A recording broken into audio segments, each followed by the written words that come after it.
Hello കൂട്ടുകാരെ, ഇന്നും ഒരു ഉച്ചയൂണിൻ്റെ റെസിപ്പിയായിട്ടാണ് വന്നിരിക്കുന്നത്. എൻ്റെ ഉച്ചയൂണിൻ്റെ റെസിപ്പീസൊക്കെ കണ്ട് നിങ്ങൾക്കൊക്കെ മടുക്കുന്നുണ്ടോ?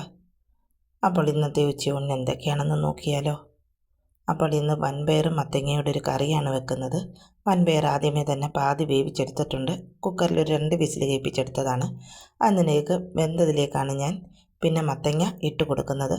ഒന്നിച്ച് വെച്ച് കഴിഞ്ഞാൽ നമ്മുടെ മത്തങ്ങയും വൻപയറും അങ്ങ് അളിഞ്ഞു പോകും. അതുകൊണ്ടാണ് പയർ കുറച്ച് വേവിച്ചതിന് ശേഷം മാത്രം മത്തങ്ങ ഇട്ട് കൊടുക്കുന്നത്. ഇനി ആവശ്യത്തിന് ഉപ്പ് ഇട്ട് കൊടുത്ത് ഒരു വിസിലൂടെ കേൾപ്പിച്ചെടുക്കാം. അപ്പോഴത്തേക്ക് നമ്മുടെ മത്തങ്ങയും വൻപയറും നന്നായി വെന്ത് കിട്ടും. അതിലേക്ക് നമുക്ക് തേങ്ങയുടെ കൂട്ട് ചേർത്ത് കൊടുക്കാം. തേങ്ങയും ജീരകവും വെളുത്തുള്ളിയും മഞ്ഞൾപ്പൊടിയും 2 പച്ചമുളകോടെ നന്നായി അരച്ചതാണ് ചേർത്ത് കൊടുത്തത്. അരപ്പിൻ്റെ പച്ചമണം മാറുന്നവരെ ഒന്ന് ചൂടാക്കി വെച്ച് നമുക്ക് കടുക് വറുത്തൊഴിക്കാം. അപ്പം നമ്മുടെ സ്വാദിഷ്ടമായ മത്തങ്ങ പയർ കറി ഇവിടെ റെഡി ആയിട്ടുണ്ട്. ഇങ്ങനെ ഒന്ന് ട്രൈ ചെയ്ത് നോക്കണേ, സൂപ്പർ ടേസ്റ്റാണ്. പിന്നെ നമുക്ക് മീൻ കിട്ടിയിട്ടുണ്ട്. ഇന്ന് മിച്ചർ മീനാണ് കിട്ടിയത്. കുറച്ച് പല സൈസ് മീനുകളുണ്ട്. അതിൽ നിന്ന് കുറച്ച് മീനെടുത്ത് മുളകിട്ടും വെച്ച് ബാക്കി വറുക്കാമെന്നുമാണ് കരുതിയത്. അപ്പം മീനൊക്കെ വെട്ടിയെടുത്തിട്ടുണ്ട്. കറി വെക്കാനുള്ള മീൻ ഞാൻ എടുത്ത് വെച്ചിട്ടുണ്ട്. ഇനി നമുക്കത് കറി വയ്ക്കുന്നത് എങ്ങനെയാണെന്ന് നോക്കിയാലോ. ഒരുപാട് പ്രാവശ്യം മീൻ കറി വയ്ക്കുന്നത് കാണിച്ചതാണ്. പുതുതായിട്ട് ആരെങ്കിലുമൊക്കെ കൂട്ടുകാരുണ്ടെങ്കിൽ അവരൊന്ന് കണ്ടോട്ടെ എന്ന് കരുതിയാണ് വീണ്ടും വീണ്ടും കാണിക്കുന്നത്. ചട്ടിയിലേക്ക് വെളിച്ചെണ്ണ ഒഴിച്ചു കൊടുത്തു. വെളിച്ചെണ്ണ ചൂടായപ്പോൾ ഉലുവ ഇട്ട് പൊട്ടിച്ചു. ഉലുവ പൊട്ടിയപ്പോഴത്തേക്ക് സവാള, ഇഞ്ചി, വെളുത്തുള്ളി മിക്സിയിലൊന്ന് കറക്കിയെടുത്തതാണ്, അത് ചേർത്ത് കൊടുത്തു. അതൊന്ന് മൂത്ത് വന്നപ്പോഴത്തേക്ക് പൊടികൾ ഞാൻ നേരത്തെ എടുത്ത് വെച്ചിട്ടുണ്ട്. മുളക് പൊടി, മല്ലിപ്പൊടി, മഞ്ഞൾപ്പൊടി, കുരുമുളക് പൊടി. ഇനി പൊടികളൊക്കെ ഇട്ട് കൊടുത്ത് പച്ചമണം മാറുന്നത് വരെ നമുക്കൊന്ന് മൂപ്പിച്ചെടുക്കാം.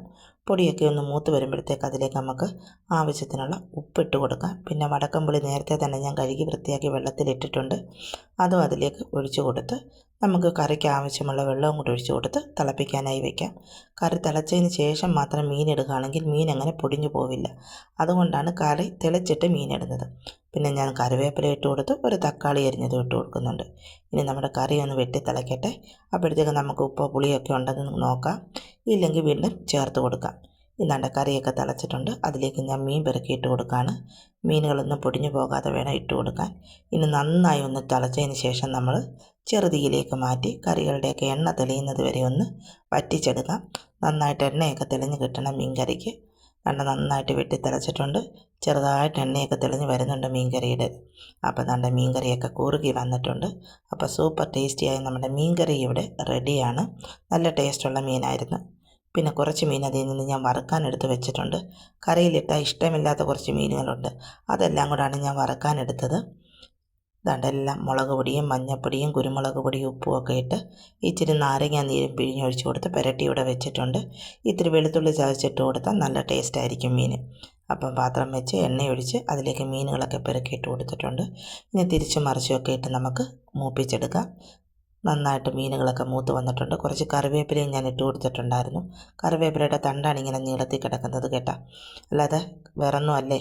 താണ്ട മീനൊക്കെ മുരിഞ്ഞ് വന്നിട്ടുണ്ട്. അപ്പം നമ്മുടെ മീൻ വറുത്തത് ഇവിടെ റെഡി ആയിട്ടുണ്ട്. പിന്നെ ഞാൻ ഇത്തിരി സലാഡ് എടുത്തിട്ടുണ്ട്. തക്കാളിയും പച്ചമുളകും സവാളയും എല്ലാം കൂടെ നീളത്തിലരിഞ്ഞ് അതിലേക്ക് കുറച്ച് തൈര് ഉപ്പും ഇട്ട് എടുത്ത് വെച്ചിട്ടുണ്ട്. അപ്പം നമ്മുടെ സലാഡ്, പിന്നെ നമുക്ക് അച്ചാറും ഉണ്ട്. അപ്പോൾ ഇന്നത്തെ ഉച്ചയൂണിൻ്റെ വിഭവങ്ങളെല്ലാം റെഡിയാണ്. വളരെ സിമ്പിളായിട്ടുള്ള ഒരു ഉച്ചയാണ് കേട്ടോ. ഒരുപാട് കറികൾ ഇന്നൊന്നും തയ്യാറാക്കിയിട്ടില്ല. ഞായറാഴ്ചയൊക്കെ ദിവസങ്ങളിൽ നല്ലോണം ബീഫും കറികളൊക്കെ വെക്കും. അപ്പോൾ പിന്നെ തിങ്കളാഴ്ച ദിവസങ്ങളിൽ വളരെ കുറച്ച് കറികളെ ഉണ്ടാക്കും. അപ്പം പാത്രത്തിലേക്ക് ചൂട് ചോറിട്ട് കൊടുക്കുന്നുണ്ട്. പിന്നെ നമ്മുടെ മത്തങ്ങയും പയറും കൂടെ കറി വെച്ചത് ഇവിടെ റെഡിയാണ്. ഞാൻ പറഞ്ഞില്ലേ, വെള്ളത്തോടെ ആയിരുന്നെങ്കിൽ കഴിക്കാൻ വന്നപ്പോഴത്തേക്ക് നന്നായിട്ട് കട്ടിയായിട്ടുണ്ട്. പിന്നെ അതിലേക്ക് നമുക്ക് മീൻ കറി വെച്ച് കൊടുക്കാം. കുറച്ച് മീൻ കറിയേ വെക്കുന്നുള്ളൂ. ഇത്തിരി മീൻ കറിയും വെച്ച് കൊടുക്കുന്നുണ്ട്. നമുക്കിങ്ങനെയുള്ള പാത്രമായതുകൊണ്ട് ചോറിലൊന്നും പറ്റാതെ തന്നെ കറികളെല്ലാം എടുത്ത് പ്രത്യേകം വയ്ക്കാം. ചില ദിവസങ്ങളിലൊക്കെ ഈ പാത്രം എടുക്കാറുള്ളൂ. ചിലപ്പോൾ ഞാൻ വേറൊരു പാത്രം എടുക്കും, അതിലേക്ക് അങ്ങ് വിളമ്പും. ചിലപ്പോഴൊക്കെയാണ് ഈ പാത്രം എടുക്കുന്നത്. മോനാണ് ഈ പാത്രത്തിൽ തിന്നാൻ കൂടുതൽ ഇഷ്ടം. അതുകൊണ്ടാണ് അവന് കറികളൊന്നും ചോറിലൊഴിച്ച് കൊടുക്കുന്നത് ഇഷ്ടമല്ല. ഇങ്ങനെ വേറെ ഇരിക്കണം. അതുകൊണ്ടാണ് ഈ പാത്രത്തിലേക്ക് വിളമ്പിയത്. പിന്നെ നല്ല ആവശ്യത്തിന് സലാഡ് വെച്ച് കൊടുക്കുന്നുണ്ട്. പിന്നെ ഇരുമ്പിപ്പുളി അച്ചാറാണുള്ളത്, അതും വെച്ച് കൊടുക്കുന്നുണ്ട്. പിന്നെ 2 കഷ്ണം മീൻ വറുത്തതും കുറച്ച് സവാള അരിഞ്ഞതും വെച്ച് കൊടുക്കുന്നുണ്ട്. അപ്പോൾ ഇന്നത്തെ ഉച്ചയൂണിൻ്റെ വിഭവങ്ങളെല്ലാം റെഡിയാണ്. എൻ്റെ വീഡിയോസൊക്കെ നിങ്ങൾക്ക് ഇഷ്ടമാകുന്നെങ്കിൽ ലൈക്ക് ചെയ്യാനും ഷെയർ ചെയ്യാനും സബ്സ്ക്രൈബ് ചെയ്യാനും ഒന്നും മറക്കല്ലേ. ഞാൻ നേരത്തെ തന്നെ പറഞ്ഞു, ട്രൈപോഡിൽ വെച്ചല്ല ഞാൻ വീഡിയോസ് എടുക്കുന്നത്, കൈ ഉപയോഗിച്ചാണ് ഞാൻ വീഡിയോസ് എടുക്കുന്നത്. അതുകൊണ്ട് തന്നെ വീഡിയോസിന് എന്തെങ്കിലുമൊക്കെ കുറ്റങ്ങളുണ്ടെങ്കിൽ നിങ്ങളങ്ങ് ക്ഷമിച്ചേക്കണേ. അപ്പോൾ ഇത്തരത്തിലുള്ള വീഡിയോയുമായി മറ്റൊരു ദിവസം നമുക്ക് വീണ്ടും കാണാം. അപ്പോൾ നമുക്ക്